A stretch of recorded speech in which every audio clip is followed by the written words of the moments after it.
Welcome. This is Glasgow Rangers Nation. I'm Owen James, and this is all your latest Rangers news, guys. Obviously, a weekend without any proper football, a weekend where we're obviously getting bored by international football. Scotland losing to Poland, England beating Ireland, with the two former Irish under-21 internationals obviously scoring both the goals for England. Some interesting developments, obviously, there in that game. Ireland fans with Celtic shirts on and England fans with Rangers shirts on. Some very interesting pictures from the Aviva Stadium yesterday in Dublin. Anyway, more fallout from Dave King's interview with Rangers Review. So last night, after, putting out the initial video as regards, obviously, the abuse that Tav gets, that being condemned, so on and so forth, I read back through, looked back over the interview, took a little bit of interpretation, looked at some of what he actually said. One of the things that stood out to me last night, and look, one of the things that we have to do, as fanalists, as people who look at, look at what people involved with the club say, is you have to kind of analyse, read between the lines, infer detail. All part of the English language, isn't it, to kind of infer information from what people say. One of the things that you have to do is obviously look for those hidden meanings, look for those hidden kind of themes in what players, what managers, what owners, what chairmen say. Now, one quote, one comment, one paragraph of what Dave King said last night, whenever he actually gave the interview, I think it was Thursday, he gave the interview to Rangers Review, actually stands out a little bit in terms of actually shifting the blame for Rangers' poor start to the season away from the board, away from the players, and firmly into the court of the manager and the director of recruitment. Now, this would obviously be a break away from what the United front that obviously Dave King wants, the United front the club are perceivably wanting, and also the backing that Clement and Koppen are currently getting. So this is what Dave King said. This is the quote that I'm on about. He said that individual players cannot be held accountable if the combined result of recruitment and team preparation results in poor performance. So, if you read that comment and you actually look at that comment and critically evaluate what the former chairman is saying in this comment, he is effectively, in a way, shifting the blame from the players, from the board, to the manager and to the director of recruitment, saying that, look, the players cannot be held responsible for what is on the pitch if they are not prepared properly in terms of tactics, in terms of fitness, in terms of readiness to play. And also, he is putting the blame on the fact that if the team does not contain enough top players, then obviously the team cannot be held responsible. Obviously, it is the combined result of recruitment and preparation. Now, at the end of the day, there are only two people who are responsible. Well, I suppose more if you include the coaching staff and obviously the likes of Craig Robertson and the other scouts at the club. But in essence, the buck stops with two people when it comes to preparation and recruitment. The buck stops with Phillipe Clement in terms of preparing the team to go out on the field with a set of tactics, with a natural level of fitness, with an intensity, with a shape. And in terms of actually bringing in the players to give Phillipe Clement the best chance of being successful, then at the end of the day, the buck stops with Nils Koppen. Now, we saw, obviously, this summer that Rangers have brought in 17 players and have departed 15 this summer. An overall raw net spend of minus 13.91 million, given the fact we brought in 2.95 million and outlaid 16.86 million on players.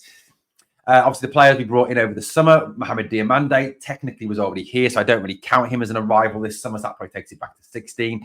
Badrami, obviously, we haven't seen him yet, so we can't really assess Badrami or put any kind of credit or take any credit away on Badrami yet because we haven't seen him play. On the plus side, he looked very good again for Albania last night, looked a proper baller, giving you, some really good cause for optimism in the case of Nadim Badrami.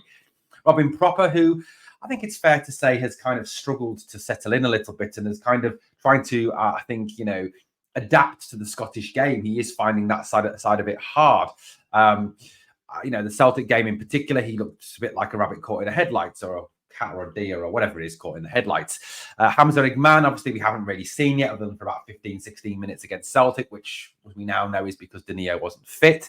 Václav Černý, who, has the potential to be a very good player, but I think some work needs to be done in terms of preparing him and putting him into a position in terms of to be a success.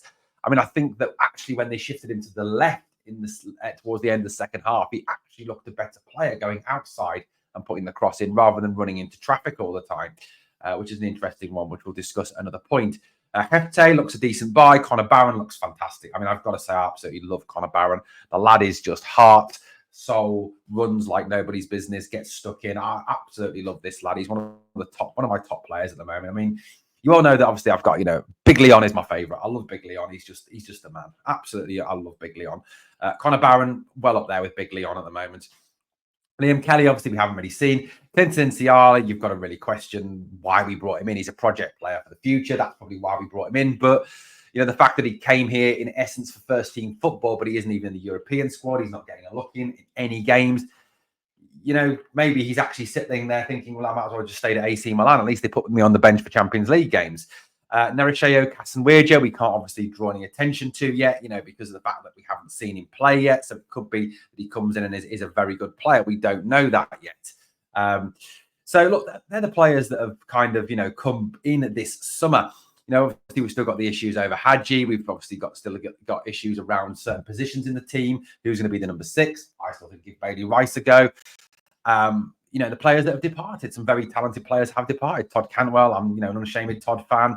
Some of the players that have gone out, Robbie McCrory, etc., etc. But it's interesting that Dave King appears to be saying that the recruitment, in his estimations, isn't good enough, and the preparation that's gone on in terms of getting the team out on the pitch to compete on a regular basis isn't good enough. He is in essence, without saying Koppen and Clement, he is in effect saying that the blame has to lie here, that you can't blame players because of the fact that players are only as good as the instructions they are given, and in terms of the way they play, in terms of the way they are prepared, in terms of fitness, the intensity to keep going at high intensity. Now, for the first 10, 15 minutes, we saw a very decent performance. I mean, in terms of the press was good. The passing was shit. I mean, people say, oh, well, Rangers had a lot of possession in the first 10 minutes, 15 minutes. Yes, we did, but we only passed it along the front of our box and in our area, which means Celtic were quite happy to let us just have it there. And the moment we ventured over the halfway line, then they came on to us. So I don't think that's actually fair. But I think it's interesting, isn't it, this quote that King's come out with, that, that it's not players that are accountable. It's the recruit, it's down to the result of recruitment and team preparation that has caused these poor results towards the start of the season. Now, that also, I suppose, could be attributed to the board, to have the board fully back the manager enough. But then you've got to kind of argue, as they did on Rangers Review the other day, that the players we've signed, necessarily, are they the right players to take this club forward? That, yes, I understand that setting up a transfer model, a trading model like Celtic have done is important. But if you look at how Celtic buy players and how other clubs like Brighton, for example, if you don't want to talk about the enemy from across the city, Brighton, Brentford, the English clubs that have very much got the trading model in place, they sign players that have got a natural level of experience, even though they're still relatively young in terms of their experience, in terms of their age. But in terms of their experience, they're still quite experienced. Alexis McAllister, when they signed him, had good experience of playing, as did Lavia, as did Caicedo, as did Mitoma. As did all these players.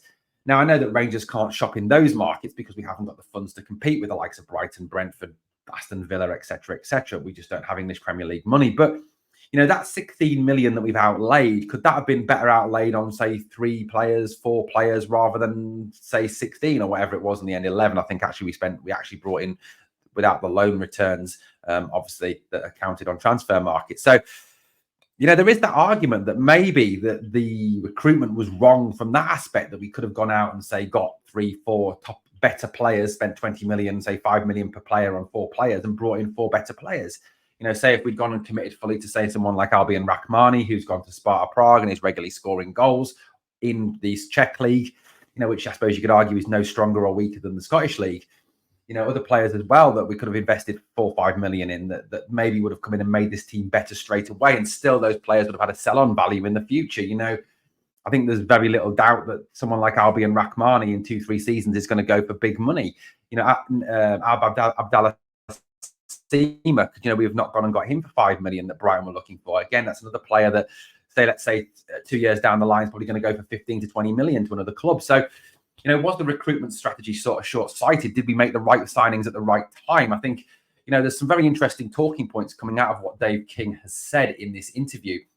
I personally believe that, sitting back in the cold light of day and reflecting on what we've done this summer and what Dave King has said, we maybe have got our recruitment wrong yet again, but that wouldn't be a surprise. You know, the situation is that this club have for the last 3-4 windows done some really bad business in terms of bringing players in and letting players go for nothing. So there is an element here that we need to look at in terms of, are we scouting the right markets? Are we scouting the right players? Are we using the right philosophy to move this club forward? And whilst setting up a trading model is the way forward, because of the fact that Scottish football doesn't generate the income revenue streams of English football, you know, is bringing in, say, 4 players who are £5 million pound players, then they can be shifted on for 15, 20 million in the near future. Now, look, I think there's probably more of a guarantee with the likes of Seema, Rahmani, you know, players that have a bit more of a proven track record that do cost that little bit more, that 2-3 years down the line, their value is going to increase. When you buy a kid from an academy, it is a natural risk that that kid may